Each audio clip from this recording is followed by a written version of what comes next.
Finding hope in the midst of a tragic story. Joy in the City is a program that highlights people and organizations having an impact in our city. All too often, we hear about the problems and dysfunction in our culture, but we are coming with a different approach as we take a look at the good things that are going on right here in our community. I'm Bethany Marshall, and you're about to see what God is doing in our city. We want to thank our program sponsors, Park Home, for the donation of furniture used in our studio, Taylor Design and Events for beautifully decorating our studio space, and our platinum sponsor, Harry's Construction. We continue with our series of health and wellness with the final segment on the mind. Recently, we talked with a counselor, Janice Decker, about the signs, myths, and statistics concerning suicide. Today, we talk to a parent who has gone through this tragedy and has a message for people struggling with the same issue. Troy Ferguson speaks with Terry Lee via a video interview.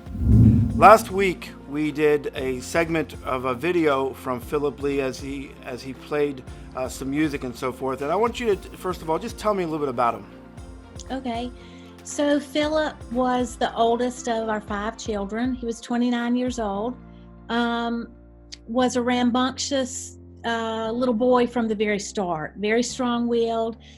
He was athletic, he was academic, and he was musically talented and creative. And he was a good-looking young man, if his mother can say that. So he was kind of the total package for many people. He had quite a draw, quite a magnetic personality. And he was a very compassionate person as well. He seemed to absorb sometimes the pain of other people. When he was playing in a particular venue, I've been told many times, Troy, since his death, that he was able to pick out or see an individual who may be up against the wall or that just appeared in the entire crowd to be hurting or to be struggling in some way. And they always said that Philip tried to make a point of going to those folks after the show, coming down off stage and speaking to them. And so I think he was very sensitive to people who were struggling. And I think maybe he was sensitive to that because on the inside he knew that he was struggling as well. So he was able to recognize the signs in other people. Looking back now, what were some of the signs that you saw or you felt with him? Some things with depression and some different issues there. When he was in college, we were aware that Philip had some problems with anxiety and also a couple of panic attacks he told me about. And so I'm a nurse by education. And so we talked about those panic attacks some, and we talked about coping mechanisms and talked about triggers, trying to figure out if there's something specific that he knew caused them. And he really didn't. And so we just talked about things that he could do during those episodes to help him get through them or to help him function. I don't think, as far as I know, he had them frequently. And unfortunately, I did not talk about it a whole lot after that or spotlight it because I was afraid that would make it worse for him. And so we were aware that he was dealing with some anxiety in college. We also know that the college years, specifically probably his junior year, is when some of the substance use started. And then, of course, the substance use turned into substance abuse. And what we understand now way more clearly than we did even then, and also having the vantage point of being able to read Philip's journal while he was in rehab, we realized that struggle began, I think, and the substance use began as a way to treat or self-medicate some of the symptoms that he was dealing with in his mind.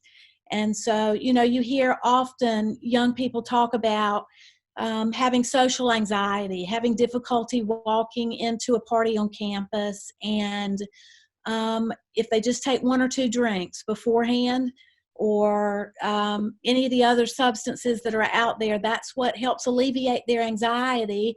Sometimes it allows them to walk into that room. And so I think that that's where it started for Philip.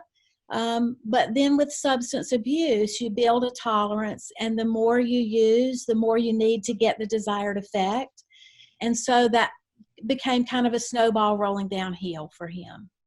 I find it interesting, the stereotype of people with depression or issues like this. They often are people who are loners, not very popular, but it sounds like that's not the case with him. Not at all. He's exactly opposite of that. As I said, he had a very magnetic personality. Everybody knew when Philip entered a room. And the statistic says that 1 in 5 people will be diagnosed in any given year with a mental disorder. And so it's really not a stereotype. There are more people that deal with this than we know about. And so bubbling this stuff to the surface and helping us highlight the fact that that it is way more common than we thought, and that oftentimes the face of depression is hidden behind a face that may be smiling. Philip had the capacity to care for others to a huge extent, but he had difficulty applying that to his own life. And I think part of that was because of the platform and the stage that he was on made him feel like he had to keep that persona, maybe, and preempted him from throwing up a white flag and saying, I don't know what's going on, but something is, and I need help. And so we need to carry that message of being okay with raising our hand and saying, I'm not okay and I need help. You try your best, but you don't succeed. When you get what you want, but not what you need.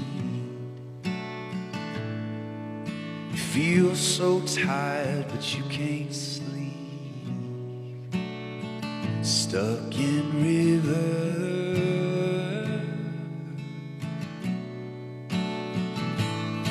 And the tears come streaming down your face. When you lose something you can't replace.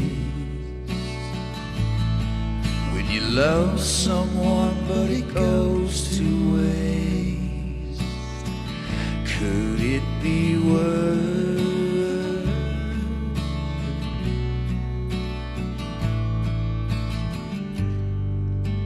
Lights will guide you home and ignite your bones. I will try to fix you.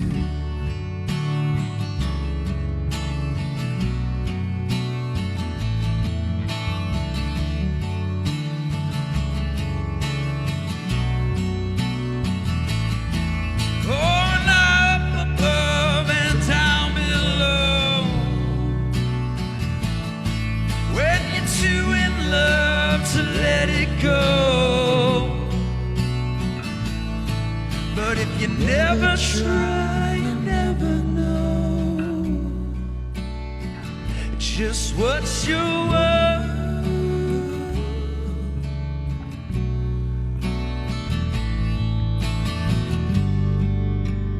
Lights will guide you home and ignite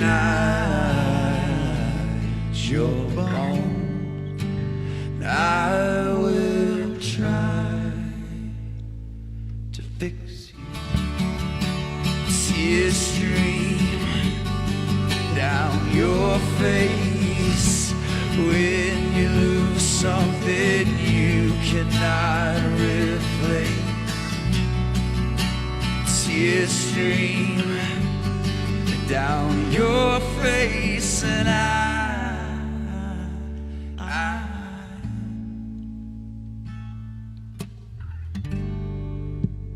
lights will guide you home and ignite your bones, and I will try fix you.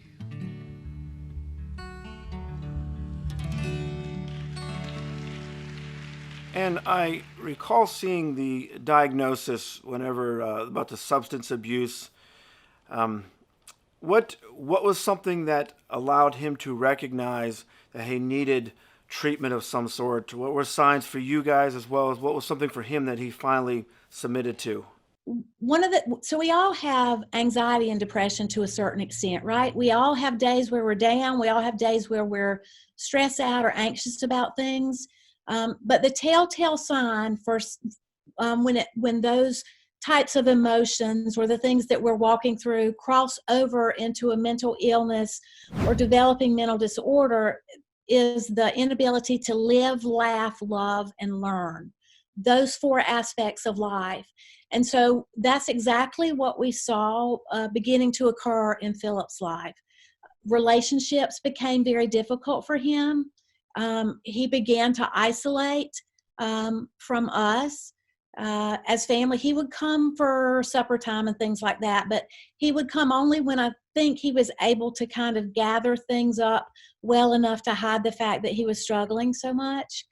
And so we saw it in his relationships. We saw it in his ability to carry on the normal activities of daily living, managing finances, managing his schedule, all of those things that fall into that for all of us become difficult when you're dealing with the mental illness.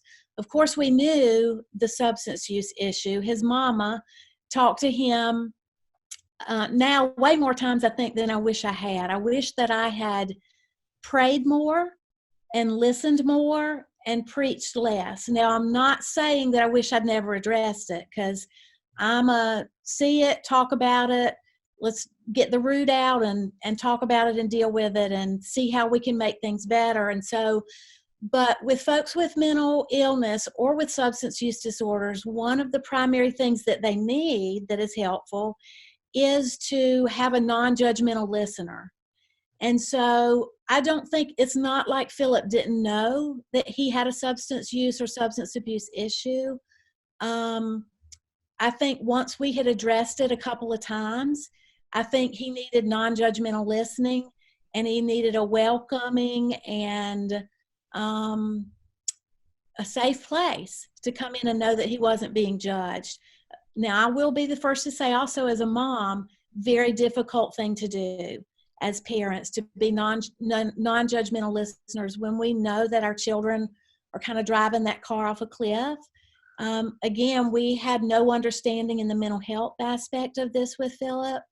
And so in our counseling since the loss of Philip, we've been told multiple times, and we have to remind ourselves as parents, that we did what we knew to do when we knew to do it with Philip. And so much of this we have realized and learned after the fact, after our loss. And so that's the one reason that I'm willing to be on a platform and talk about this, is because I feel like that's how God can bring good out of it. So I'm just asking God to use this story to allow us to share in churches, schools, wherever. I'll go wherever, to share that there's hope, that there's recovery, and that you can live and manage even with a mental disorder. It's as treatable as our physical disorders. We just don't treat it like that. There's too much stigma. Speaking of that with stigma, it's one of the things that we have found as we've talked about different things with mental health. One of the things that people have often referred to or have an assumption of is that this person's the home life is challenging, and they got all these issues. And I know your husband's a pastor. Is it a safe assumption that Philip grew up in an environment that had faith surrounding him? Absolutely. From the time our children were born, they've been in church. Devotions have been part of our family. Prayer time has been part of our family. Philip even led worship as a youth. He taught himself to play guitar and developed his vocal talent in the church. And so that's where kind of the roots of his talent began. But pastors' families are not immune and are not inoculated magically from the struggles of mental illness or the struggles of substance abuse. And we've seen that nationally as other pastors have struggled. and even unfortunately died by suicide as well. And I would even venture to say possibly, this is just maybe a sideline of my own opinion, but maybe pastors' families deal with it even a little bit more commonly, and maybe we are even less open to share it than others because, gosh, the sometimes pressure and whatever that a pastor and his wife and the family feel sometimes to do what we need to do to give other people hope and to just walk our lives out kind of in a fishbowl brings on its own stress sometimes. Sure. And so I think sometimes that we are more at risk at times than other folks are. This brings to light that this affects everybody, no matter what vocation you are, no matter what kind of home life you are. You can be very stable, very faith driven, and still deal with these different issues and that we see here. Now, as we continue, we know that the diagnosis, and he went to treatment, and I remember reading that after going through that program, what happened after that? What did you feel was accomplished in that, and what occurred after that? Well, right before he went into rehabilitation, he did have a psychiatric evaluation and was started on prescribed medications to help deal with his bipolar diagnosis. Bipolar is a mood disorder where the individual is experiencing very manic or high feelings in their mood, and then the pendulum can swing to the far other extreme and they experience depression. And so Philip was started on some medication for that, medication called lithium that has to build up a therapeutic level in the bloodstream to get the desired effect. And so he had that evaluation, started on the medication, and then off he went to rehab. And that is the acceptable and needed travel plan for somebody dealing with what Philip was dealing with, because until you get the substances out of your system and you are operating with as clean a mind as you can at that point, you really don't know whether or not you have substance-induced mental illness or a true psychiatric diagnosis like bipolar. So he has to go, and individuals that are dealing with that dual diagnosis or co-occurring diagnosis like Philip was have to go to rehab first. And so he did. He stayed for 6 weeks. We wish that he had stayed longer. We feel like he would have done better. And the facilities and the studies bear that out, that the longer, especially the longer you have abused a substance, the longer it will take your brain to get back to kind of normal. Sure. It takes a while for those hormones and everything to get back to normal. And so 6 weeks of rehab, he did very well in it. He felt like it was long enough. The counselor that worked with him felt like they had a safe discharge plan put together. And I believe at that point that he did have a safe discharge plan put together. He left rehab, came back to the Augusta area, which was home for him. We kind of wish that he would have started somewhere else, because same playground, same playmates kind of thing. Sure.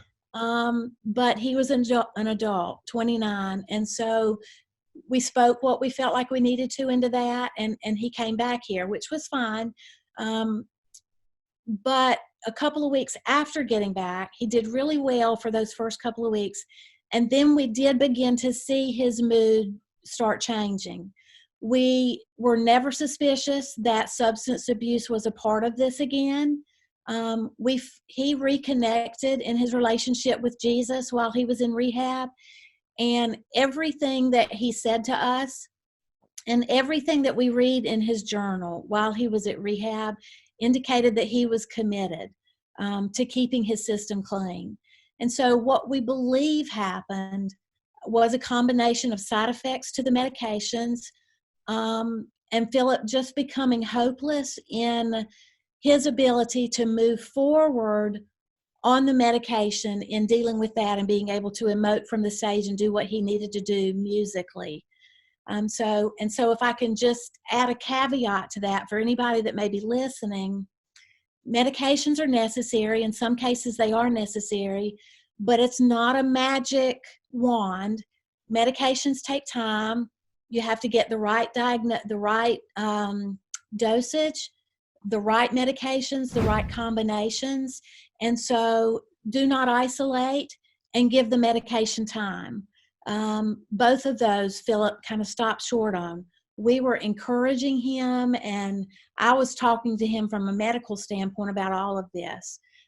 He was a little impatient by nature, and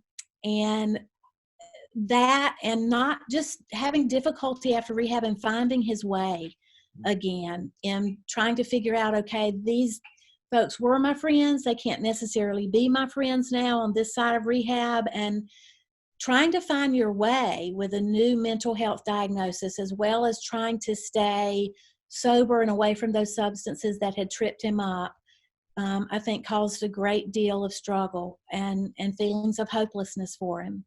If you were talking to people today,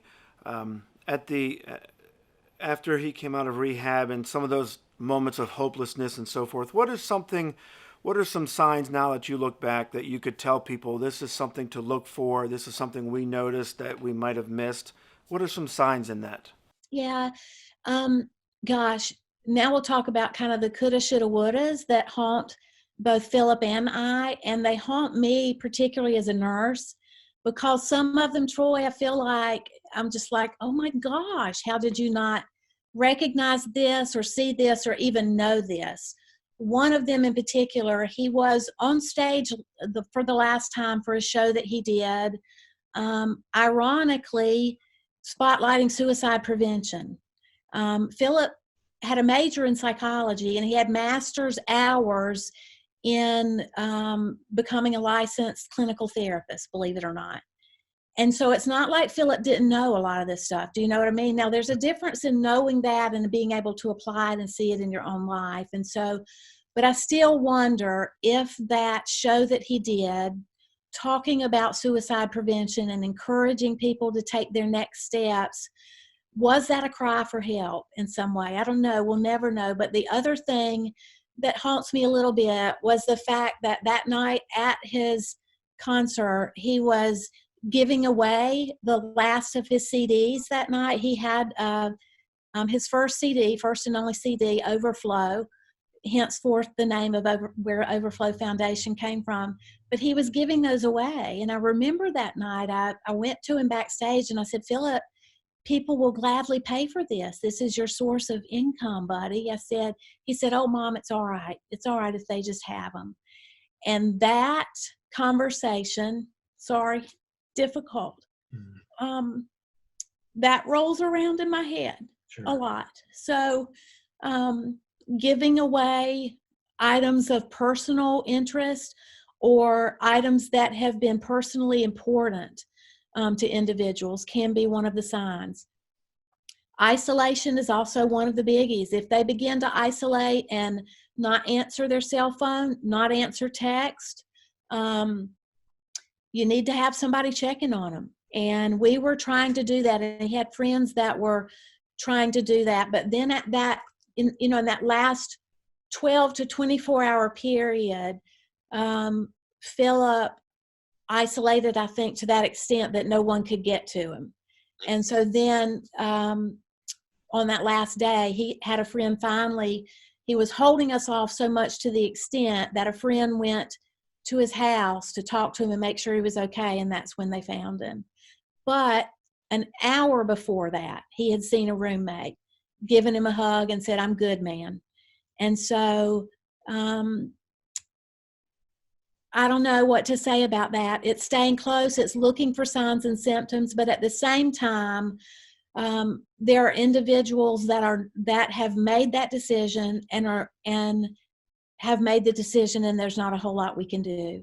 So I guess trying to watch the earlier signs and symptoms and just educating ourselves really on what those signs and symptoms are. Take a mental health first aid class. People need to be more educated in the community so that they know what they're looking for. Absolutely. You mentioned the foundation. Talk to me a little bit about what you're doing with that foundation. Sure.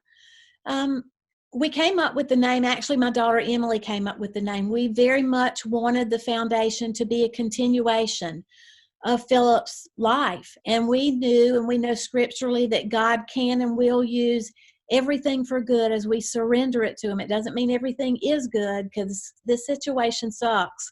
I mean, I'll just be frank with you. It stinks, and it's been the greatest, the most difficult, painful thing that we have ever walked through.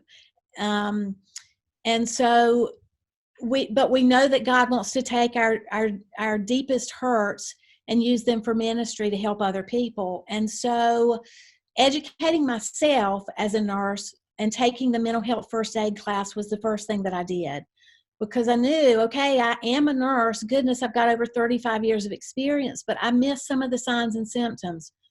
What did I not know that I can know moving forward to help other people? So I took that class and became certified, and then certified as a national instructor. And so I teach the class now. So just teaching more people out in the community. It's an 8-hour class, but it gives you the signs and symptoms that you need to know, and these are the things you need to do and say if you encounter someone that you think may be in crisis or may be developing a mental disorder. So that I play his music. I post a Music Monday with a mental health moment, utilizing social media to try to get more mental health education out there. Again, I do public speaking. I speak in churches, schools, anywhere that'll have me to talk about mental health and to try to decrease that stigma. But more than that, as a Christ follower, to talk about hope and recovery, to say that just like physical illnesses can be treated and we can live well with them, so are mental illnesses. And so don't give up. There is hope. There are recovery stories out there. There are resources out there. Tap into those resources and do not give up. It's not God's plan to give up like that. Well, let me just say, Terry, I greatly appreciate the time that you've taken today, the insight that you have, and my prayer is that anybody that might watch this that has a family member or themselves struggling with mental illness, thoughts of suicide or abuse of drug abuse or substance abuse of some sort, I pray that they hear this and watch this and recognize that there is hope. And I pray that God blesses you and gives you many opportunities to share that message with those around your community as well as around the country. I appreciate the opportunity, Troy. Thanks so much. That's all the time we have today. Thanks for watching Join the City True Stories. Let me encourage you to watch other episodes of people and organizations having an impact on our community through our Facebook page and our YouTube channel. Then join us back here next week at the same time for another True Story episode. Be encouraged because God is moving in our city. God is on the move.